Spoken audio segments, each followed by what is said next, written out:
Olá, meus amigos, bem-vindo a mais um vídeo da série Esperança. Eu sou Caio Abujade, psiquiatra da infância e da adolescência, e mais uma vez peço a licença para entrar na casa íntima dos seus corações para mais um momento de aprendizado. Lembrando que estamos no segundo ciclo, aprendendo sobre o auto-amor, sobre o autoconhecimento, como fazemos para nos entender, nos tratarmos e nos curarmos, para daí podermos alçar a qualidade de relacionamento com as outras pessoas. Na primeira aula, aprendemos quem nós somos.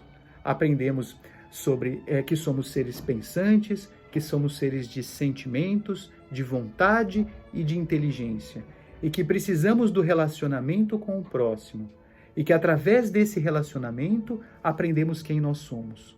Na segunda aula, aprendemos sobre os erros e a importância dos erros para o nosso processo de transformação, que deveríamos amar os nossos problemas, pois são através deles o caminho da nossa mudança e do nosso aperfeiçoamento.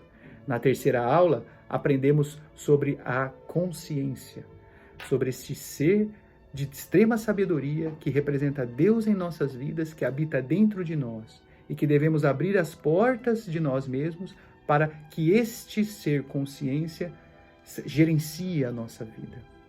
Na quarta aula, aprendemos sobre o amor, sobre esse sentimento sublime que nos conecta a esta consciência e que nos conecta a todos os comportamentos virtuosos que nos regem.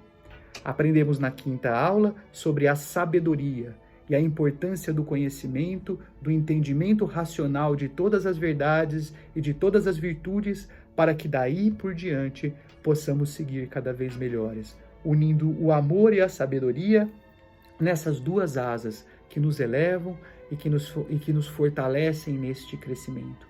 E hoje falaremos sobre o perdão, este processo tão importante para a nossa transformação. Veja, o perdão, ele é um momento muito importante. E neste momento da humanidade, neste momento da modernidade, neste momento onde as doenças psiquiátricas, onde a depressão torna-se a doença mais importante da humanidade, o perdão, ele é muito importante. Não é o perdão para com o próximo que vamos falar hoje, é o perdão para conosco, o perdão para com nós mesmos.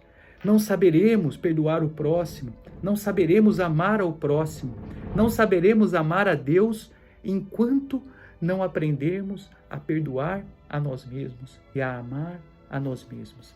Esse sentimento caridoso para conosco é o sentimento mais importante no auto-amor. É o sentimento mais importante que consolida o processo de transformação. Neste processo de transformação, o homem que tem sabedoria, ele passa por 4 etapas. O primeiro é reconhecer o erro e entendê-lo. E estudamos isso muito bem na aula dos erros. E para nós passarmos para o quarto processo, que é a transformação, a gente precisa passar pela etapa que é a terceira, que é o perdoar-se.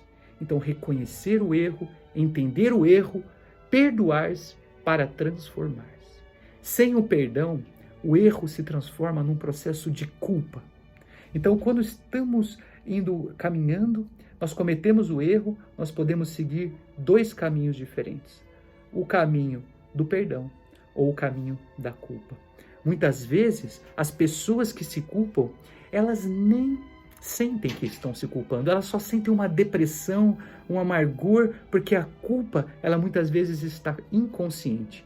A maior parte de nós, dentro dos nossos orgulhos, dentro da nossa questão, da nossa autociência, da nossa autossustentação, da nossa autovalorização, nós percebemos que erramos, mas a gente deixa essa percepção do erro de lado e continuamos seguindo a nossa vida.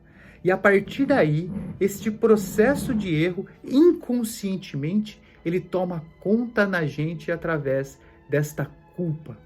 Esta culpa que hoje, ela mina a gente, ela amarra a gente, como se fosse uma bola de ferro que prende nos nossos pés e faz a gente cair em depressão. E hoje, a depressão, sendo o mal do século, ela está muito embrenhada, está muito conectada com este processo de culpa. Então, as pessoas que não conseguem seguir esse caminho do perdão, elas vão encaminhando para este processo de culpa. E essa culpa, ela vai contaminando a gente.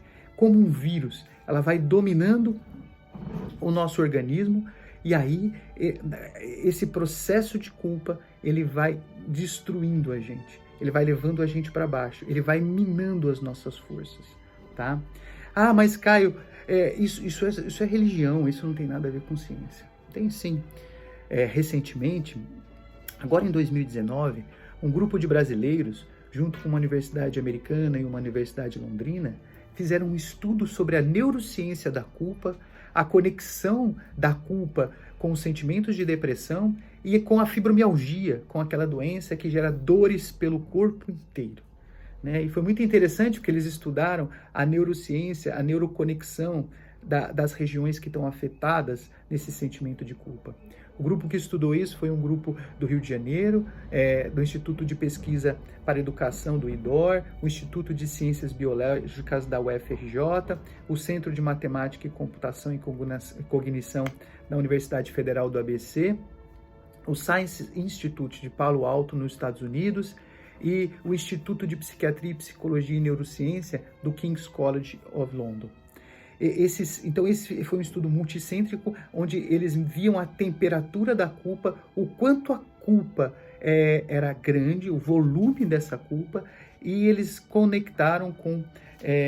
correlacionaram esse volume da culpa com o hipofuncionamento na conexão entre duas regiões do cérebro. A região temporal anterior superior à direita e o giro cingulado anterior subungueal. Essas duas regiões, quanto maior a culpa, mais hipofuncionante era a conexão entre essas duas regiões. E o lobo temporal, ele é muito importante para a linguagem, para a comunicação, para o cérebro social. Ele coordena também a musicalidade no nosso cérebro. E o giro cingulado é uma região super importante para o cérebro social, que ele coordena as ações sociais, ele coordena para onde o cérebro vai se direcionar em cada momento. Então, quando eu diminuo a conexão entre essas duas regiões, o meu processo de relacionamento com o ambiente, o meu processo de relacionamento com o social e com tudo que me cerca, fica extremamente desabilitado, fica extremamente com problemas, né? Então, olha o quanto a culpa pode atingir o cérebro. Lembrando que a depressão atinge o lobo pré-frontal. Então, nós teríamos a culpa atingindo o temporal, o giro cingulado, e isso minando o cérebro e depois gerando uma hipofunção no lobo temporal, principalmente à esquerda, gerando os processos de depressão. E se esse processo inflamatório continua, a gente pode, depois de muito tempo de depressão, desenvolver a bipolaridade, que é uma hipofunção dos dois lobos pré-frontais. Então, olha a importância desse processo de culpa. Olha a importância dessa situação na neurociência e no cérebro. O ato de julgar-se, ele é muito perigoso. Quando a gente se julga, a gente também julga o próximo, a gente julga a tudo e a todos. E essa energia do julgamento, ela é muito prejudicial. Então nós temos que não seguir este caminho da culpa. O nosso principal trabalho íntimo é seguir o caminho do perdão. Nós precisamos trabalhar isso em nossa mente. Precisamos trabalhar essa energia do perdão, que é um caminho que harmoniza e equilibra a nossa relação com o nosso próprio problema, a nossa relação com as nossas dificuldades, a nossa relação com aquilo que fazemos de errado. A partir do momento que temos entendimento, que aprendemos sobre as coisas, que aprendemos sobre os relacionamentos, que passamos a nos relacionar cada vez mais com entendimento, passamos a entender que erramos. E esse perdão, ele se torna importantíssimo. Logo na infância, logo quando somos crianças, já entramos em contato com os nossos erros diretamente. E os pais precisam ter muita sabedoria em como educam os filhos a se comportar com relação aos seus erros. Normalmente, os pais chegam muito irritados, com um distúrbio emocional muito grande, mostrando o absurdo que é a criança ter errado. E aí ela entra em conflito com aquele erro e ela passa a se relacionar com aquele erro como se aquele erro fosse uma coisa absurda, como se ninguém pudesse errar e como se todo mundo tivesse que ser perfeito. E aí a criança começa a criar um ódio ao erro, começa a criar um problema com relação ao erro. E aí ela começa a apontar o erro dos outros e mostrar o quanto os outros estão errados. Ela pode criar brincadeiras com relação ao erro dos outros, que a gente chama de bullying, e ela pode criar ainda alarmes e situações com o erro dos outros. Quando a criança vai ficando mais velha, ela vai percebendo que ela erra e ela vai entrando em contato mais íntimo com o erro e aí ela começa a entrar em processo de culpa, porque ela não sabe se relacionar com o próprio erro. E aí ela começa já a entrar em depressão. Isso começa a acontecer entre a idade de 9 e 12 anos. Então aí as crianças começam a entrar em conflito com o erro dos outros e entrar em conflito com erros em si mesma. E o grande problema é quando no final ou no meio da adolescência, lá para os 15 até 25 anos, a criança começa a entrar em contato com o erro dos pais. Os pais deixam de ser aquelas pessoas perfeitas e eles passam a perceber que os pais erram.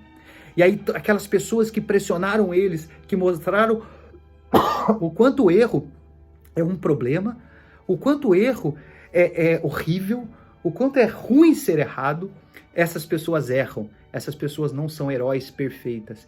E aí os filhos começam a agredir os próprios pais e devolver toda aquela energia que os pais colocaram nelas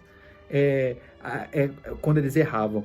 E aí os pais passam a sentir de volta aquilo que eles transmitiram para o filho. Veja, somos uma sociedade que não sabemos lidar com os nossos erros e com os erros do próximo.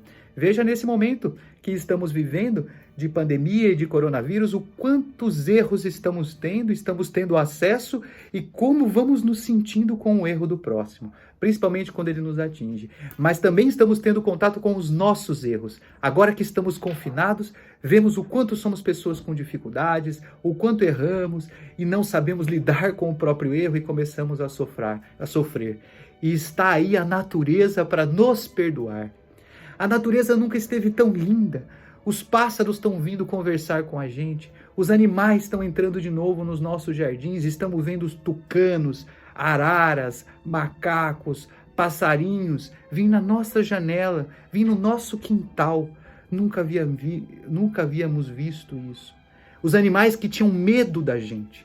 Os animais que corriam da gente, que se afastavam da gente. Isso mostra que a natureza está nos perdoando. Está pedindo para que nós nos perdoemos. Está falando, vamos recomeçar. Vamos nos transformar. Vamos ser diferente. Vamos passar por este processo, gente. Vamos reconhecer os nossos erros. Vamos entendê-lo. E para nos transformar, precisamos do perdão. Comecemos a meditar sobre esse perdão. Meditemos hoje. Hoje mesmo. Vamos entrar no nosso quarto, olhar para nós mesmos e transmitir e nos desligarmos daquela energia negativa que nos amarra a tudo que fizemos de errado. Vamos pedir perdão para nós mesmos. Vamos pedir perdão para aqueles que erramos. Não precisamos nem falar no telefone ou presencialmente com eles. Vamos pedir perdão nos nossos corações. Porque vamos nos libertar desta energia negativa que habita dentro de nós, que destrói o nosso cérebro e que nos leva à depressão.